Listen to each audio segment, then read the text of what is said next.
Welcome to the Shed Podcast. I am your host. Fuck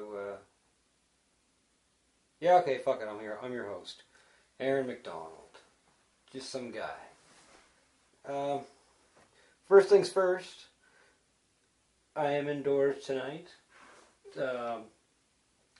It's Monday, February 29th. And it is very windy out. And when I first went out into the shed, it was pretty windy. Well, like I already said, it was windy. But it was pretty rattly. Like the name says, it's a tin shed. And I didn't want to put it off another night, so I took the podcast indoors. Wasn't a big deal. All I did was take in my recorder back into the house and made sure I shut the door and turned the lights off in the shed when I came out of it.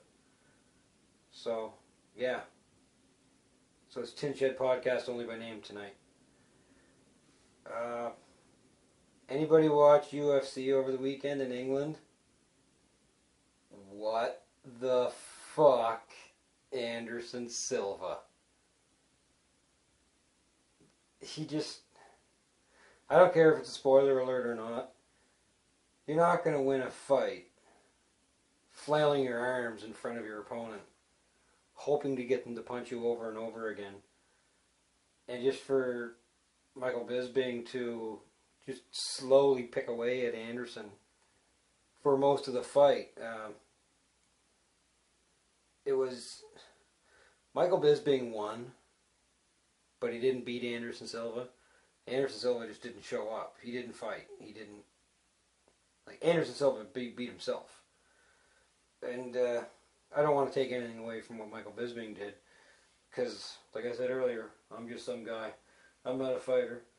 And he did do really well, but Anderson Silva he didn't fight. He just didn't engage.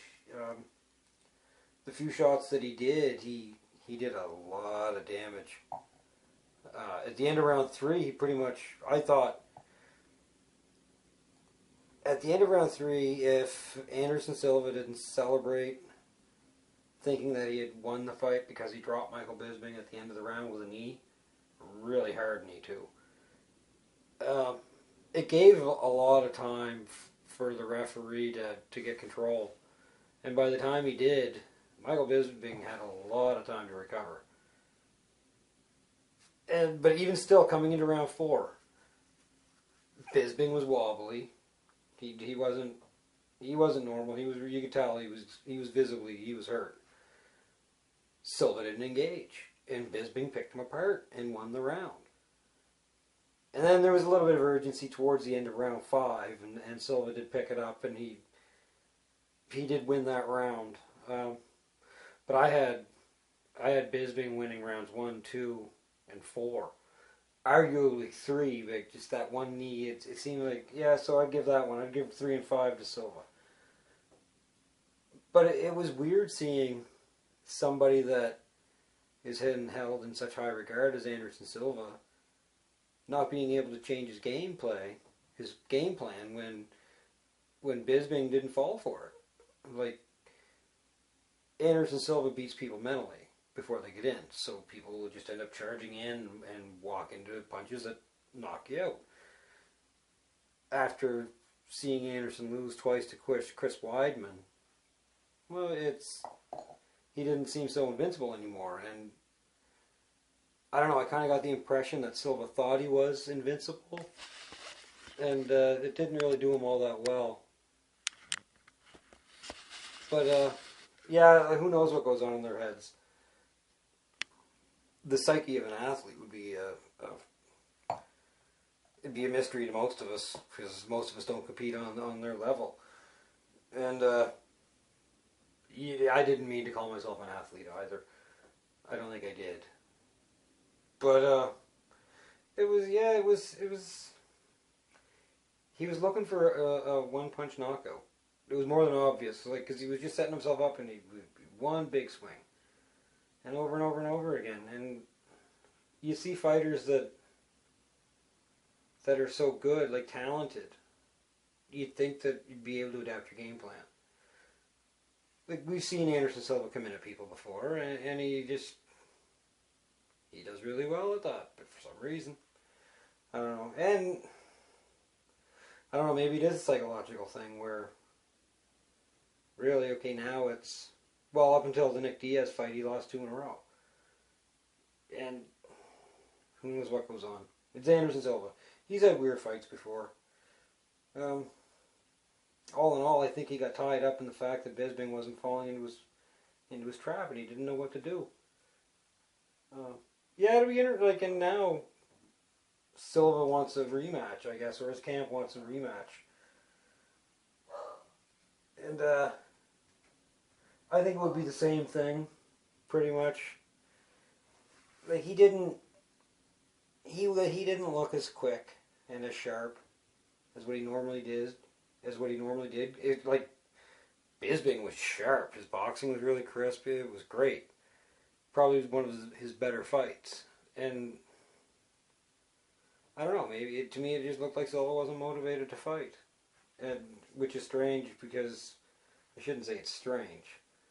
When he did decide to engage, he was clearly the better fighter. But who knows? Hopefully, maybe there will be a rematch.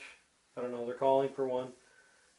Silva wants to have a rematch in Brazil and then a final match in Las Vegas. So I don't know. It's hard to say. We'll see. I'm not really sure if I'm interested in a fight like that. I'd honestly like to see Bisping fight for a title. He's been around long enough. Sure as hell deserved it.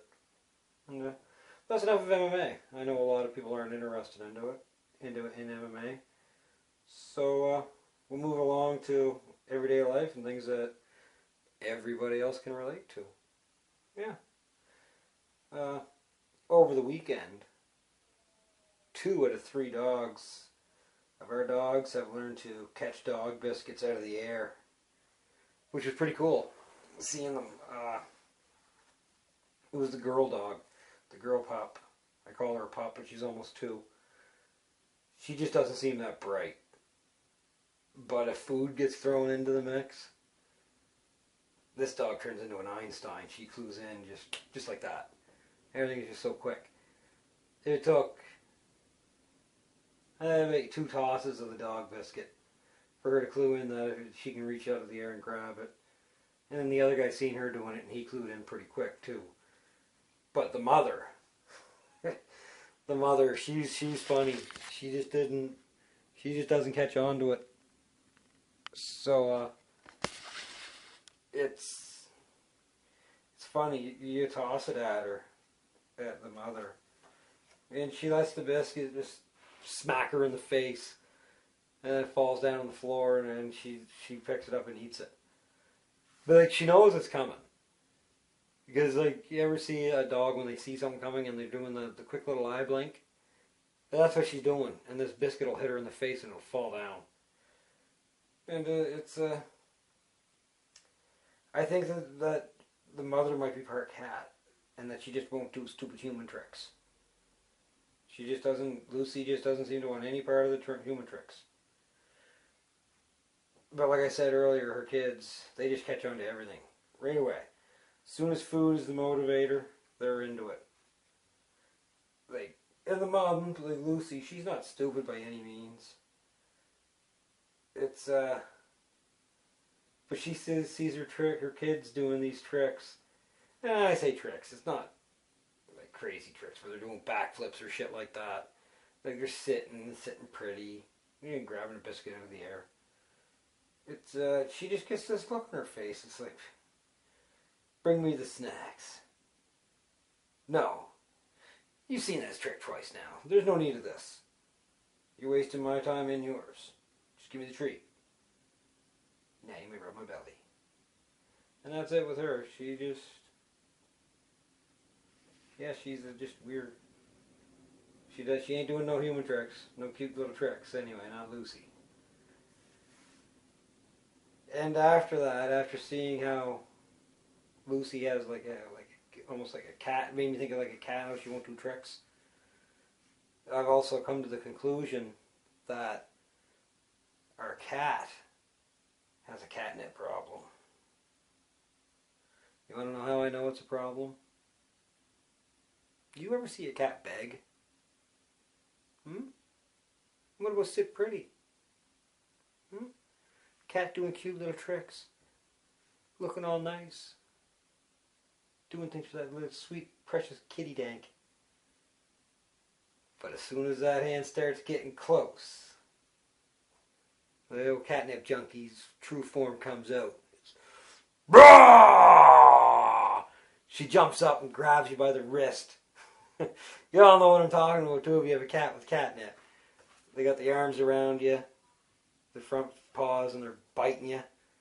So you just set it down, and then they start doing their thing. Like they got their face in that. They're purring, their skin's twitching. Like they're just tweaking. My cat's got a problem with catnip. She changes. Like yeah, and it's also another thing that changes about her.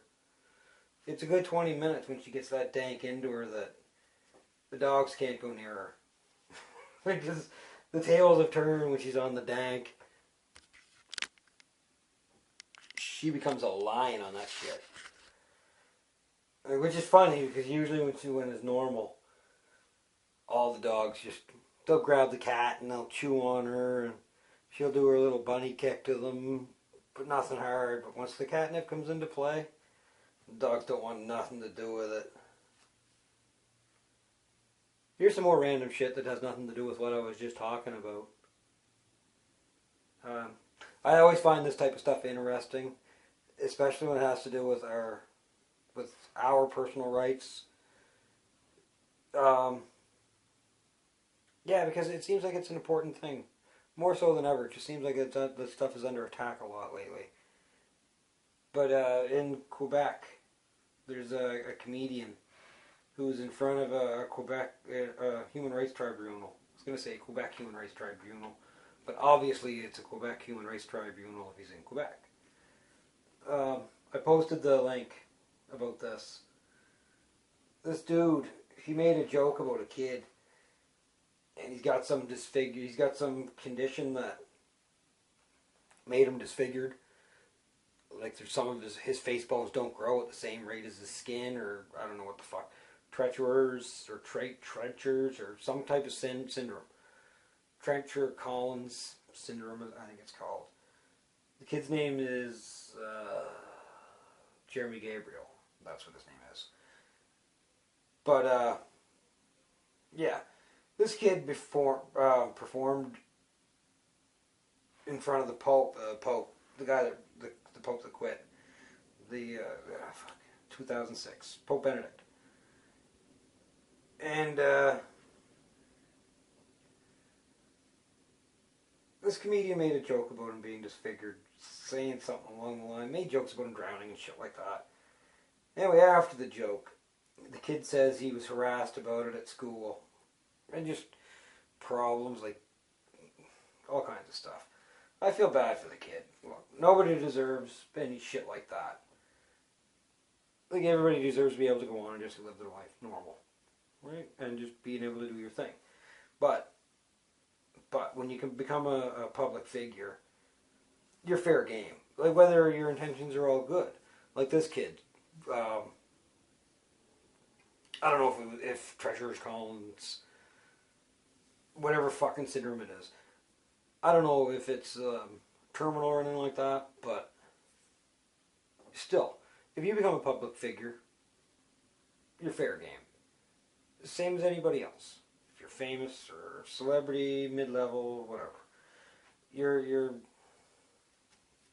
fair game. And I watched the comedian's bit.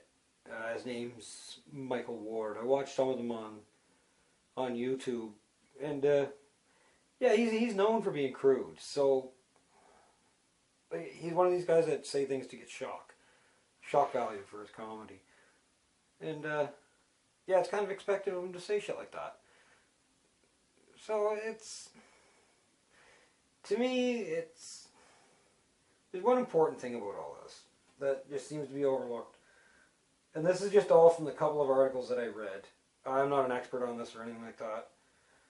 But the kid was born with a terrible condition that leaves him disfigured.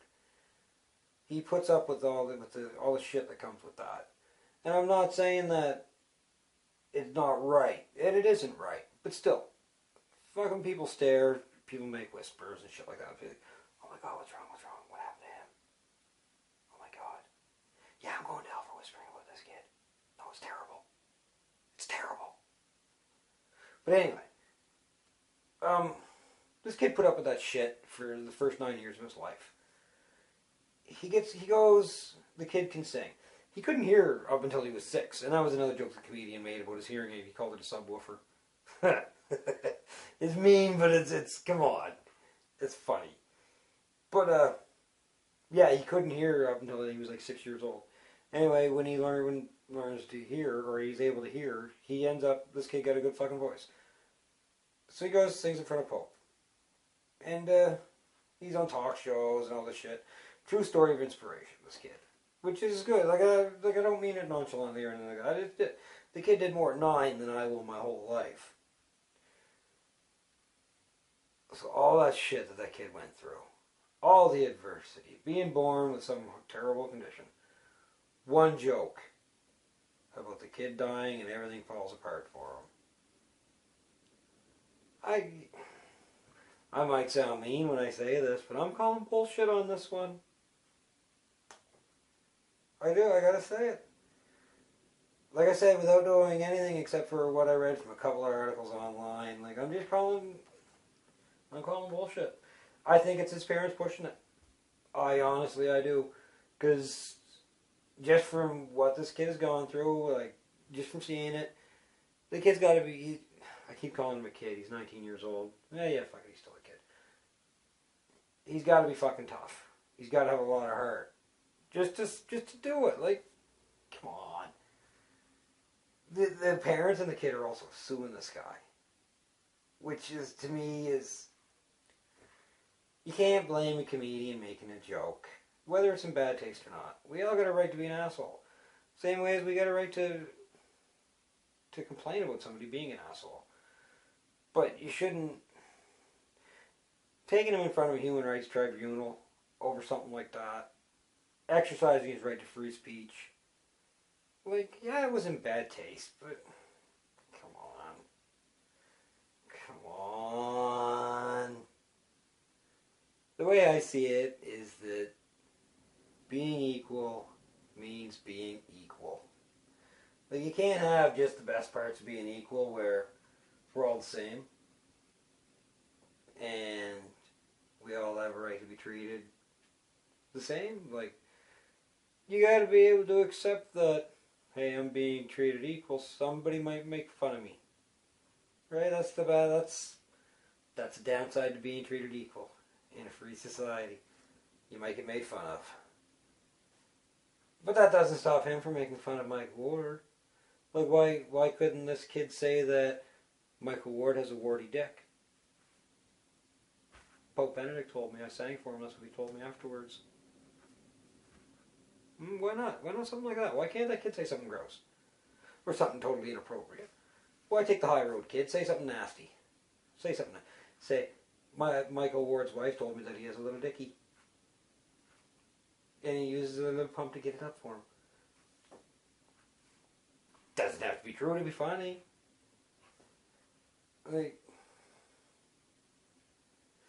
I don't think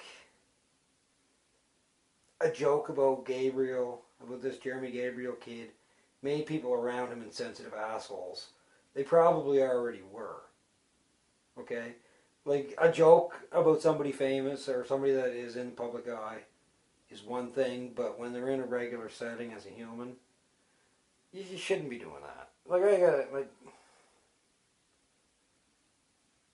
I also doubt that whoever went to this show, or seen the show on TV, after the show went to the store, driving down the road, they see a handicapped person pulling into a handicap spot, and they race them into it. And they get out of the car, and they say, fuck you! The comedian on TV said you should die! You don't get a parking spot! No. Come on, we got people have more common sense than that. Like, wow, I sound like I'm grilling a handicap or a person with a disability. And really I'm not. Well, you know what? Fuck it, I am. Kind of. Just a little bit.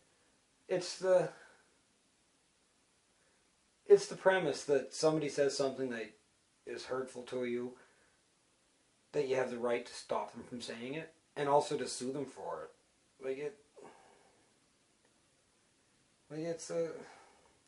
I don't think we copy what we see on TV that much. Some shit, yeah, but for the most part, nah. We're not going to go out and do shit like that to handicap people just because somebody said it on TV. Like, the article was saying that, like, this kid, the harassing and stuff that he was getting at school, that's, like, how come nothing, was anything said to the school administrators?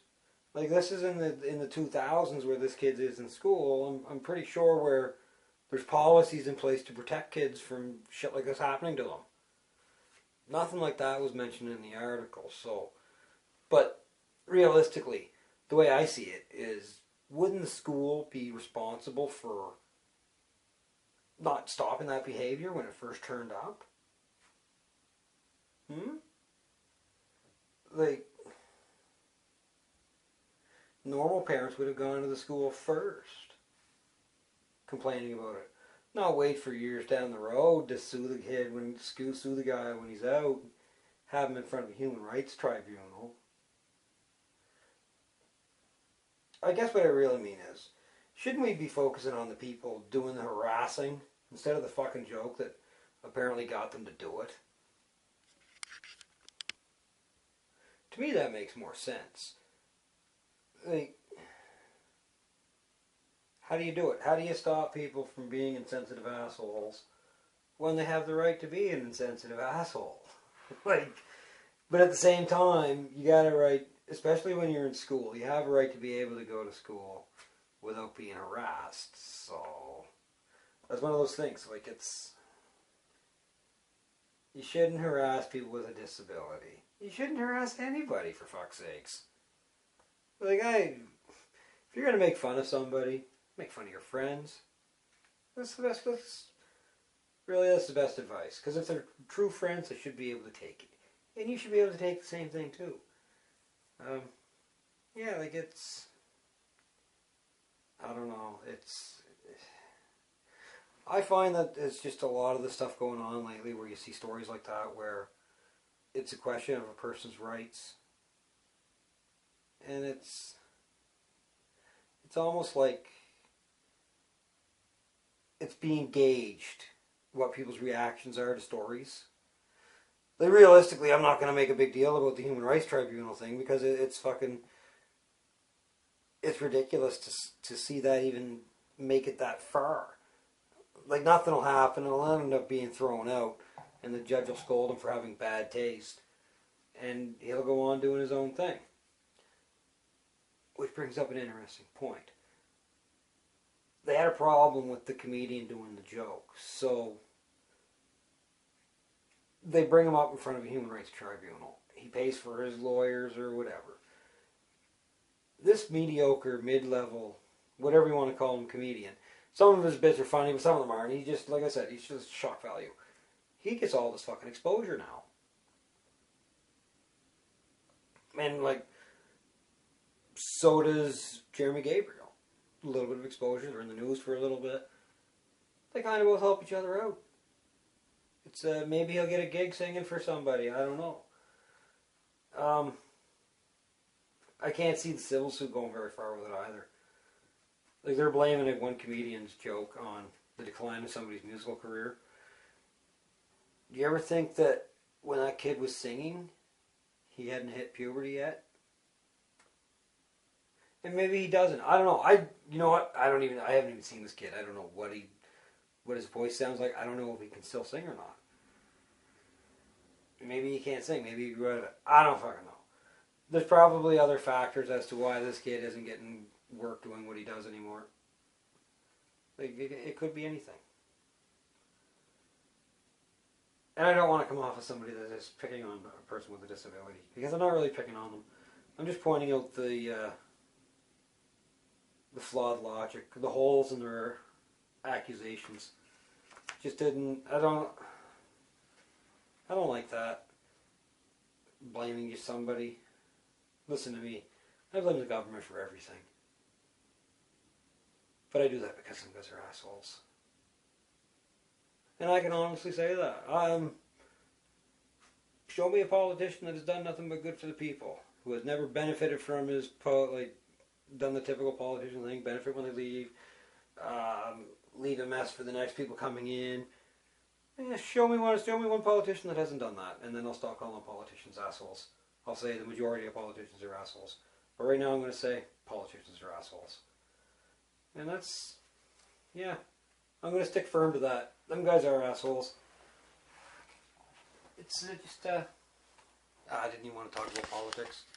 And here I am stuck on it again. Yeah, you know what? I did 20-some minutes. Yeah, fuck it. That's enough. I'm not going to get into the politics stuff tonight. No. We'll work on a podcast for next week. And, yeah. I could talk more about my animals next week. Woohoo! No, I will say this before I go. I'll take a moment to pay tribute to some of the victims of our pets since they have been growing in our home, growing with us. First, I'd like to say goodbye to the remote that came with our TV. It lasted so long, and then Puppy Jensen came along and totally bit your buttons off. And then there was Universal Remote number 1. You did okay for a couple days until someone just left you on the table, and now you're gone. You were replaced by Universal Remote number 2. Also, the same deal. You were left on the table. You didn't last too long. Now, Universal Remote number 3. That guy got some street cred. He knows to get up on the bookshelf when we're not around. There's also the mouse that came with our computer. May you rest in peace. Kind of glad you're gone. You were a crappy mouse anyway. Any mouse that comes with a computer, usually not that good. Especially if it's a wireless mouse. Like this thing, it would barely work within 3 feet of the computer. So, yeah, I'm glad Jensen took you out. But then there was the backup mouse. That mouse was pretty old, the little pink little buddy. She was around for quite a while. She was always the fill-in mouse. And, yeah, she lasted a couple days. I'm going to say a week. She lasted, I'll be generous and say Little Pink Mouse lasted about a week. And then she felt the wrath of Jensen. But your replacement Little Pink Mouse, that's a tough mouse. He's been winged a little bit. Like he kind of wobbles now when he's sitting on the table because Jensen got him. But, yeah, I can see him lasting a little while. If I file down some of the big chunks of plastic that Jensen has chewed through him. Yeah. And then there's the hole in the kitchen wall. Lucy. Lucy. You done so well. Yeah, you know what? The list is way too long to pay respects to things that the dogs have gotten to in the house. Yeah, they're assholes, but I still love them. And the cat too. That god darn junkie. I pray for her every night. Well, everybody, have a good week. Kind of weird sitting here in a room doing a podcast all by myself. I kind of like doing it in the shed much better. So, yeah, hopefully next week the weather's a little better. And we can get out there and do that then. Out in the shed. Hopefully. Oh, you know what's great? No, I don't know. It's too early to move them yet. I got a freeloader in the shed, and I don't know if I mentioned it before on my podcast or not. There's a metal bookcase, and there's this mouse that's been living in it. He's been hibernating in there, and The other night I opened up the door when I first discovered him. I was cleaning out the shed, and he does this kind of like he lifts up his head and he's like kind of half asleep. He's looking at me like, "What are you doing?" So I'm gonna be a nice guy and let him live there until the springtime and until it warms up. I'm not gonna relocate him out of there. So yeah, that's another example of my level of procrastination. I can't do that. There's a mouse living in there. I gotta wait for him. And you know what? That's a sign of just getting older. Like, before I wouldn't have gave 2 fucks about that mouse. But now, yeah, I don't know. They got it rough. So why not? If you can give them a break, give them a break. They're like the bottom of the food chain. They eat stuff that doesn't eat anything. So like, you mind going outside from that shed every time is a fucking adventure for that guy. You know, he wouldn't know what's going to happen to him. So I'm not going to do it to him when it's below 0. Let him have some nice warm weather so at least he can have a hole to run into. Anyway, there's another example that I am not a sociopath. I'm thinking of that little mouse. Have a great week, everybody, and we will hopefully be back in the shed. See ya!